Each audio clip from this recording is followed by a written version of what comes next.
asalaamaaleykum mbokki Sénégal asalaamaaleykum mbokki waa Bambey yéen ñi nga xamante ni yéenay suivre saa su ne suñu chaîne bi di Bambey News TV ma leen di nuyu di jaajëfal tey ñi ngi dalal ki nga xamante ni mooy Djily Tine suñu émission bi nga xamante ni moom lañ tuddee moom lay déroulé si comité de santé bu Bambey bi nga xamante ni ay élection ñoo fi amoon su ko defee wala ñiy tàmbali émission bi dañ daal di bàyyi suñu invité bi mu daal di présenté wu. ak mbokki internet yi nga xamante ni ñoo siiw si chaîne bi di Bambey News TV kilifa gi ñu ngi lay ziar. waaw Cheikh maa ngi lay ziar. avant tout d'abord maa ngi lay remercier par rapport ak invitation bi. di nuyu ñëpp ñi nga xam ne ñu ngi seetaan à travers sa télé bi di Bambey News di télé bu am solo parce que ça nous permet ñu jéem a diffuser le maximum possible l'information au niveau local. donc maa ngi nuyu aussi ñi nga xam ne ñoom laa àndal Daouda Diagne qui est un ami aussi. Ngor Sène Bey qui est mon presque bras droit c'est mon secrétaire général donc ñu ngi nuyu waa Bambey ñëpp ak ñëpp ñi nga xam ne ñu ngi seetaan à travers émission bi merci bien. kon mbokki internet yi kon ngeen ko xamee tey dañuy wax si wàllum CDS bi nga xamante ni mooy comité de développement bi nga xamante ni moo nekk fii si Bambey si hôpitalu Bambey léegi Djily wala ñuy démarrer bëggoon na noo xam ana lan mooy CDS ak son rôle dans le système de santé. voilà donc CDS mooy comité de développement sanitaire daanaka booy seet ñoom la ñuy octroyer gestion structure hospitalière par exemple bu fekkee ne hôpital dafa am booy seet CDS bi ki koy jiite mooy daanaka comme benn genre directeur la ci hôpital bi booy seet lépp luy dox ci hôpital bi orientation yi planification yi stratégie yi pour ñu atteindre seen objectif daanaka booy seet ci kuréel boobu lay jógee ñoom ñooy saytu maanaam mbirum hôpital bi nu muy doxee ba askan mu ngi gis seen bopp loolu mooy CDS. léegi les enjeux yi nga xamante ni élection yi amoon na ko yan enjeu la mën a am si communauté bu Bambey. tout à fait parce que bu ñu defee rappel par rapport ak ci ni jamono tëddee parce que depuis 2012 jëm 2013 CDS yi dinañ gën a jox doole léegi booy seet avec les compétences transférées parce que acte 3 de la décentralisation dafa jox ay compétences transférées collectivités territoriales yi ci compétences yi 9 la ci 9 yi bokk na ci bi ci ëpp solo mooy santé ak action sociale booy seet mairie yi léegi wàllum santé bi état bi du ko jël joxaat ko collectivités territoriales yi ñoom ñoo koy jël jox ko population bi ñu koy gérer seen bopp moo tax à chaque fois ba ñu gisee CDS yi booy seet association yi ak GPF yi ak groupement yi nga xam ne ñoo nekk ci population bi ñoom ñooy jiite presque booy seet CDS yi enjeu bi lan la woon mooy ñëpp gis nañ ne carrément structure hospitalière bi ñu yor muy district en même temps centre de santé mooy polariser presque Bambey ci biir mu tënku 33 postes de santé plus de 50 cases de santé yëpp di référé au niveau de Bambey donc loolu enjeu de taille la muy benn ñaar la population de Bambey aussi dafa xaw a yaatu tuuti parce que maintenant on parle de plus de 400 000 habitants yaa ngi comprendre ñuy coiffé 12 communes donc booy seet Bambey dafa nekk pôle central Carrefour la tey jii poste de santé yi nekk ci département bi yëpp mënuñoo référé malade Diourbel te jaaruñ ci centre de santé bi donc point bu stratégique la donc enjeu yi mooy population bi soxla woon nañu am plateau médical bu baax soxla woon nañu bu ñu feebaree mën fee faju soxla woon nañu am ay services de soins yu am solo nga xam ne carrément dootu jarate ngay paas di dem Diourbel di ñëwaat fii ñu lay xool di la yóbbuwaat Diourbel dans ce cas là di nga mën a épargner un peu sax yenn charge yu hôpital de Diourbel di am nga ko mën di def fii yenn service minimum yi par rapport ak élection yi nga xamante ni CDS bi def na ko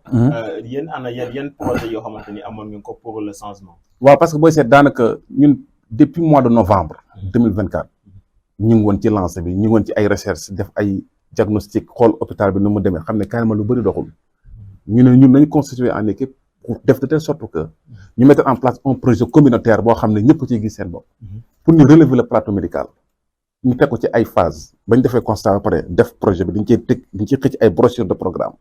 ñu accès ko ci ay phases yu bëri bokk nañ ci administration et gestion moi je suis auditeur et contrôleur de gestion de formation donc je connais les manuels de procédure comment ça se passe les contrôles tout ça parce que hôpital booy seet ni muy doxee contrôle bi tax ñuy wax sax daanaka amu ci à 100% booy seet CDS yi ñoom ñooy presque ñoo engouffré lépp booy seet lépp la gestion les revenus tous les revenus alors que warta demee noonu war nañu xoolaat équilibré waat affaire yi lu nekk service bu nekk ak la fa war a dem ñu def ko fa mais bu fekkee ne yow li la soxal mooy xaalis bi rek naa am bénéfice naa am weccet faj samay soxla population bi di souffrir loolu ça n'a pas de sens c'est la raison pour laquelle on avait émis un programme boo xam ne ci biir ay phase la phase bi ci njëkk mooy administration et gestion nga xam bi ñu ñëwoon ñun si on avait gagné les élections dañuy def audit opérationnel audit des procédures audit financier def état des lieux en même temps aussi def étude opérationnelle c'est-à-dire service par service da nga koy auditer xool lan moo doxul ak yan collectif ngay indi ak yan proposition de solution ngay apporter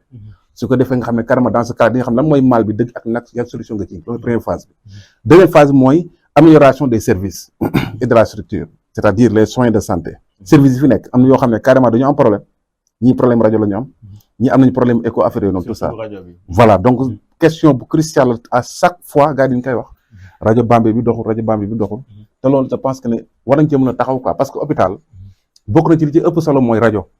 ndax malade bi ñëwee balaa ñu xool lu bëri ci moom faa ñu rajo ko xool fan la feebar bi nekk lu mun ci indi ay solution donc loolu moo nekkoon deuxième phase bi les soins troisième phase bi mooy partenariat public privé nga xool comment faire pour nga indi ay partenaires fii nii nga xam ne dañu mën a rehausser aussi le plateau médical mais fii y a des structures fii am na université bu Bambey bi mais am na filière santé pourquoi ne pas nous des partenariats ak l'université nga xam dañuy déployer seen étudiants yi ñëw fii mais dañuy renforcer le personnel médical pourquoi ne pas parler aussi avec des entreprises locales yu fi nekk nga jéem leen a sous-traiter benn section nga xam ne carrément ñoom ñoo ci dépenser seen xaalis mu nekk partenariat public privé ñu gagné ci hôpital bi mun ci dox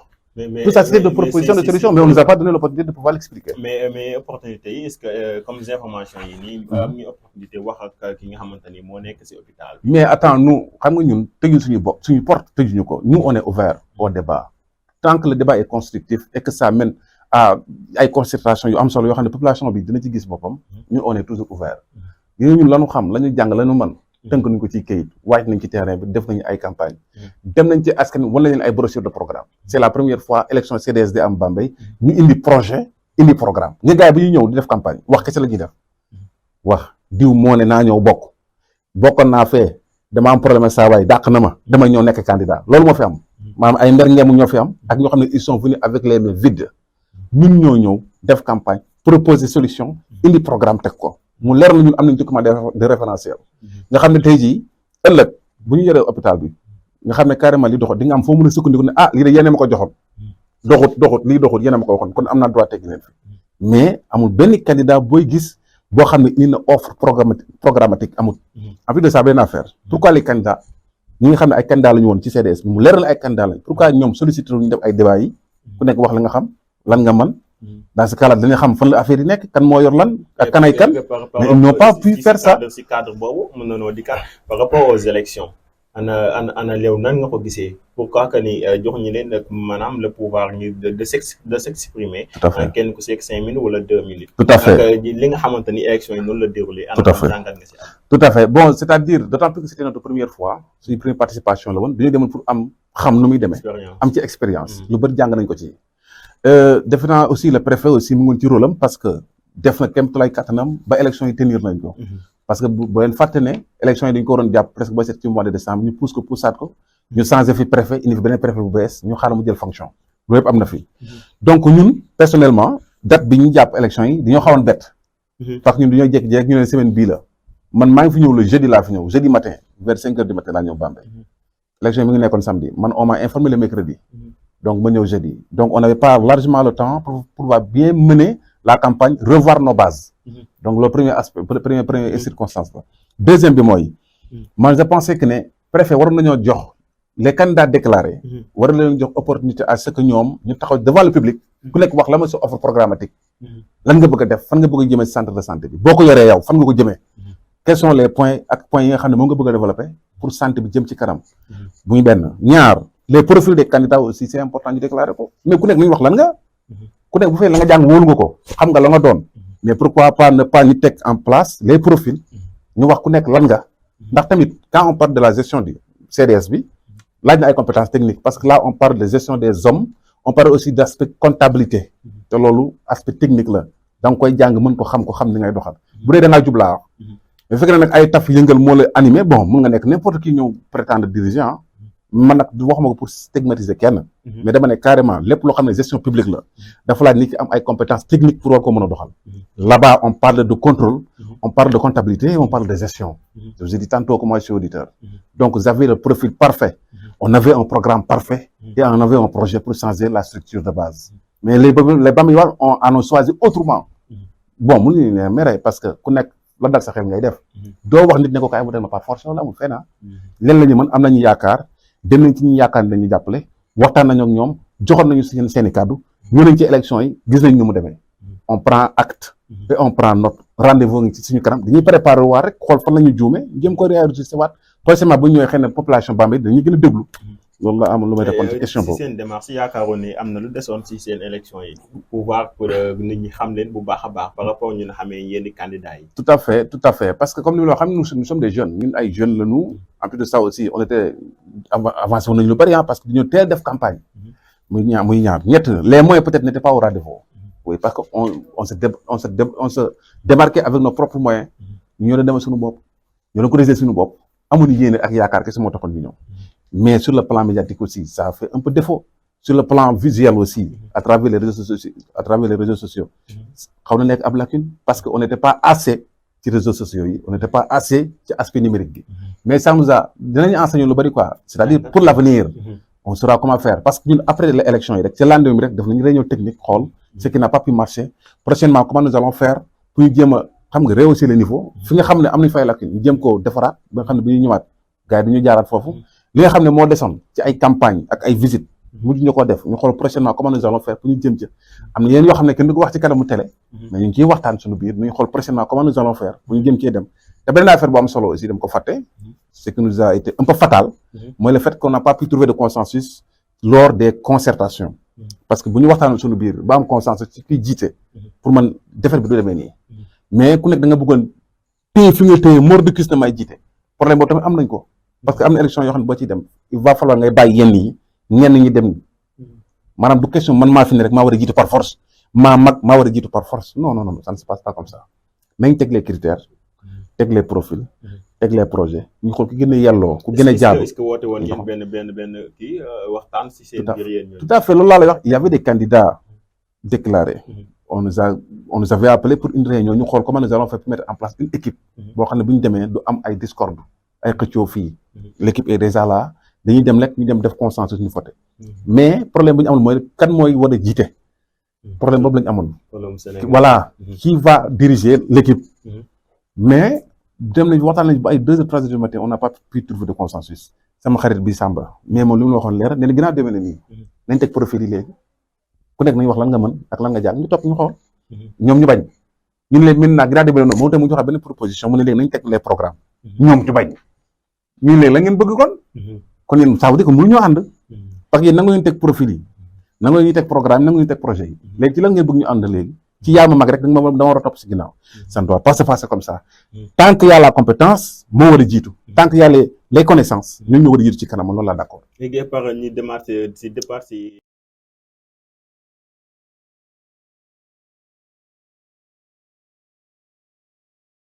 hôpital bi sànq wax nga les points focaux yi nga xam ne ñoo si ne. tout à fait mais comme que def ngeen ay gëstu. problème yi nga xamante ni mën nañ koo identifier si hôpital bi. problème yi nga xam ne moo sont les problèmes fondamentaux. yooyu yan problème la. bon bokk na ci presque boo seet accueil orientation hôpital boo fi ñëw yaay guidé sa bopp benn boo duggee ci hôpital yaay guidé sa bopp. amul accueil orientation peut-être xëy na peut-être guichet yi fa ngay dem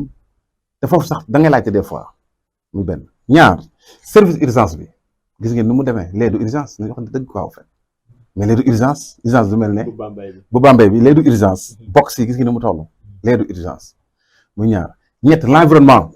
de l'hôpital ça fait défaut hôpital du mel ne cadre bi déjà joxuloo benn envie nga bëgg fa fajoo man j'en suis sûr et certain il y a des autorités qui sont là bu ñu feebar du ñu fi fajoo il préfère yóbbu soit ci ay clinique wala ñu dem Thiès wala ñu dem Diourbel te Diourbel sax léegi commencé saturé na presque booy seet ndax lépp lu ñu am transfert Diourbel sa loxo bu foogee ñu ne la Diourbel nga rëq ñu ne la Diourbel alors c'est-à-dire les services de soins font défaut loolu dafay am te loolu lu ñu constaté la muy ñaar ñett gis nga l'accueil est important dans les structures de santé accueil orientation dafa am solo keroog jëm naa ci hôpital bi doon am na lu mu doon seet foofu mais ba mu ñëwee man li mu débordé man dama tiit mais man ne lii comment ça se fait dire mais lii dafa laaj organisation mais ça ne se fait pas yow ba deful attention yow mi indi malade yow yaay génn foofu am ak feebar sa malade du wër yow nga jël fa feebar nag loolu moo fi am donc les problèmes sont nombreux te ñun gëmul nañ ne avec notre projet on pouvait faire sortir Bambey de sa torpeur. par rapport au ticket aussi. oui bon les tickets de consultation. c'est-à-dire man on avait donné presque benn kit lañu bëggoon def benn kit d'offre. par exemple xam nga le fait nga xam nga ticket yi booy seet presque fa la hôpital bi di ci ay ressources am booy seet. tamit wax fi loo xam ne ëllëg di nga toog fi ñu ne yaa ko waxoon ca télé ba de. te xam nga ne carrément mënoo ko def là aussi c'est un problème. moo tax toujours est-il que gis nga l'aspect des tickets man li ma waxoon mooy on va essayer de voir comment nous allons faire pour ñu étaler ko ci 3 aspects. ba ci njëkk mooy soit de 0 à 5 ans ñu xool comment nous allons faire pour ñu minimiser tickets yi maanaam du cher yenn cher yi. de 5 ba ay par exemple jusqu'à 40 45 qu'importe ñu daal di minimiser fa benn forfait. maintenant au-delà c'est-à-dire le troisième âge foofu mën nañoo xool ni ñuy def ba ticket yi wàññeeku foofu noonu. nga xam ne carrément léegi barème bi les 2000. dina nekk ci benn rang bu fixe. nga xam ne de temps à temps dinañ fay 2000 francs. de 0 à 5 ans soit dinañ fay 1000 francs wala 500. maintenant les plus de 60 ans peut-être ñu mën nañu fay 1000 francs wala sax bon le ticket peut être gratuit. tout ça on voulait en discuter mais peut-être on nous a pas donné cette opportunité. parce que tamit faa ñu xam benn affaire hôpital yi bokk nañ fi ñu jëlee xaalis ci lu tane. sur les districts sanitaires mooy ci ticket yi. donc ticket faa ñu xool ko benn affaire daa am benn waaye mu seetoon ñuy waxtaan mu ne ma ñun ticket yi sax garaawut même bu dee 2000 francs la ñuy dagg ticket mais ne ko service bi jar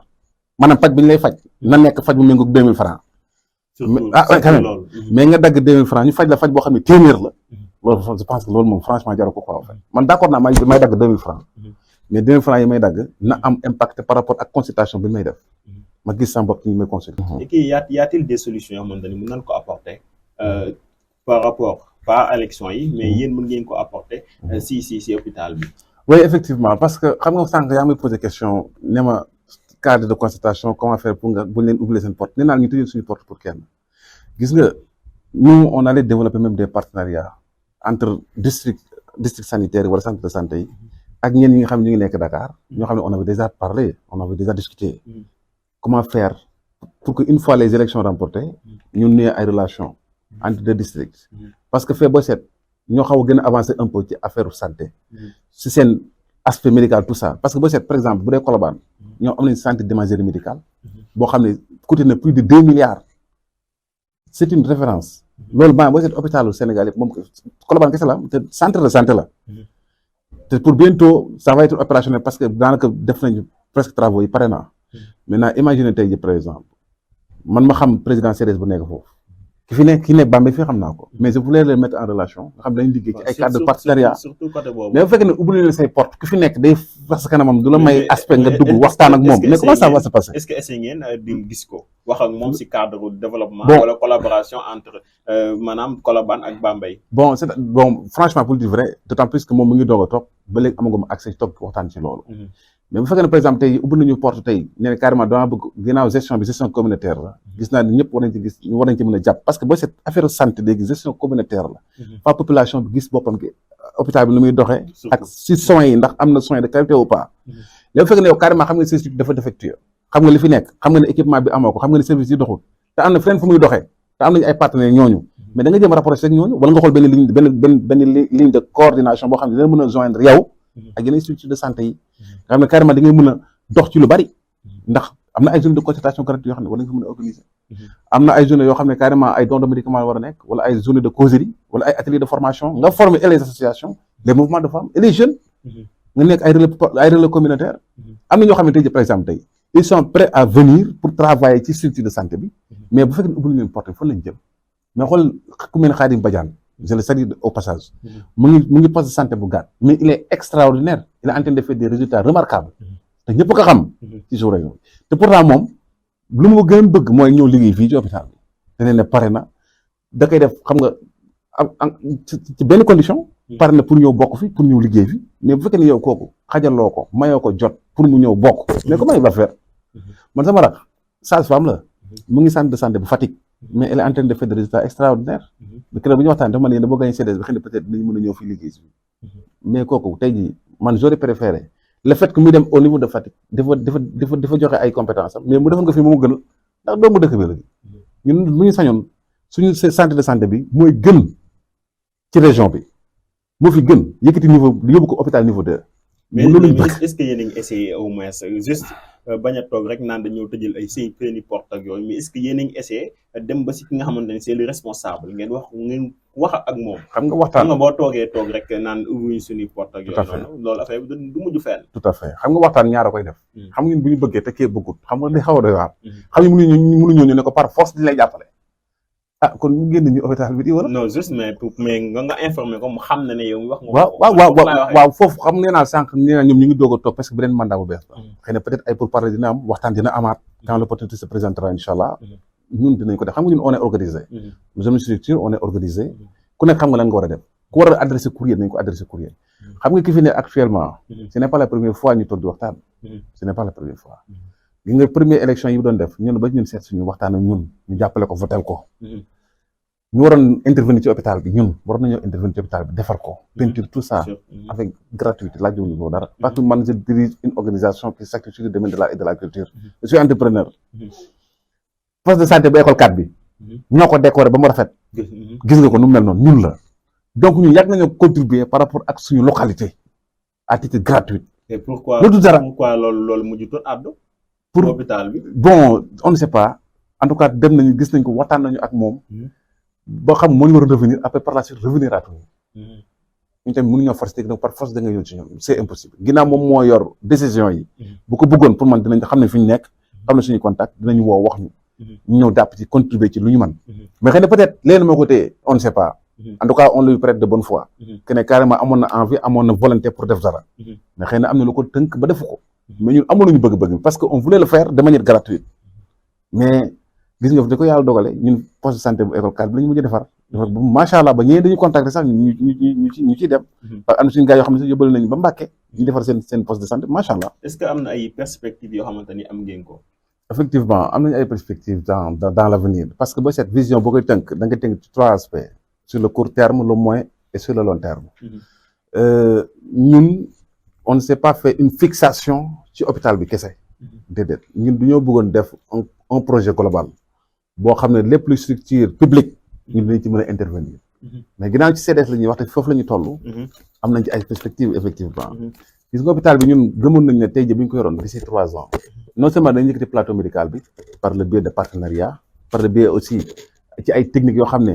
dinañ ko apporter ci hôpital bi ba revenu yi gën a am doole nga xam ne dañu mën a investiraat ci équipement bi ba service yu bëri mën a doxaat mais aussi gëm nañ ne carrément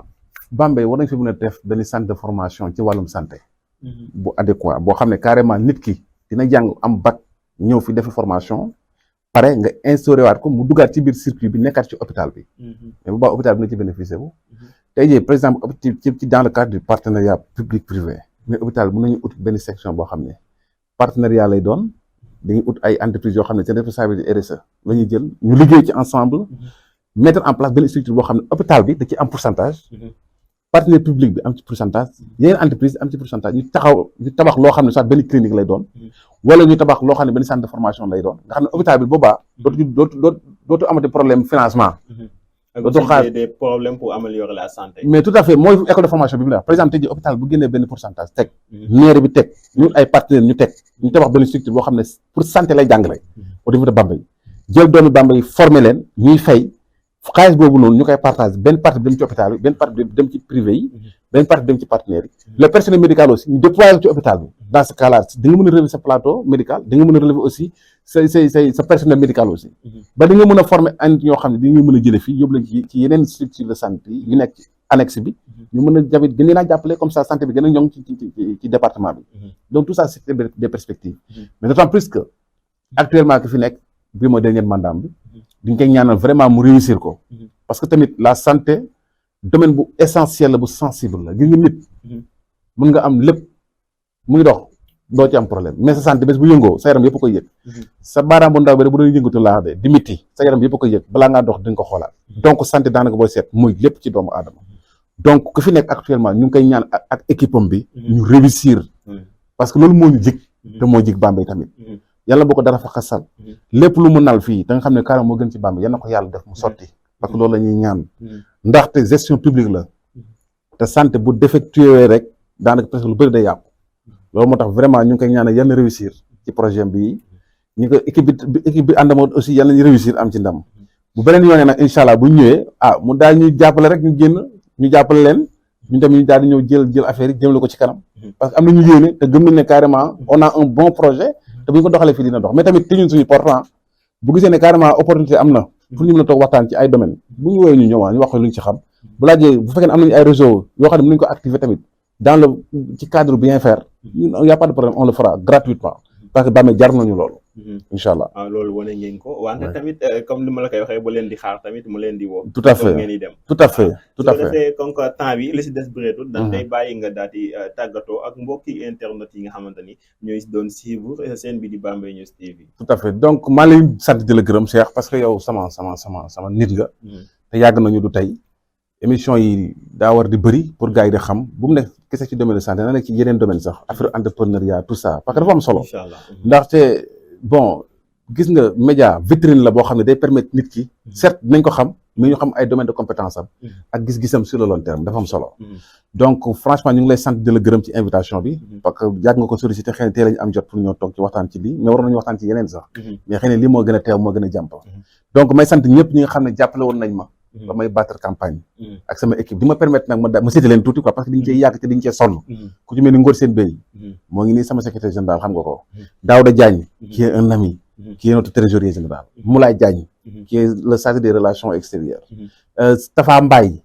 ñoo ngi koy sant di ko gërëm Serigne Seck. ak Aline Thiaw.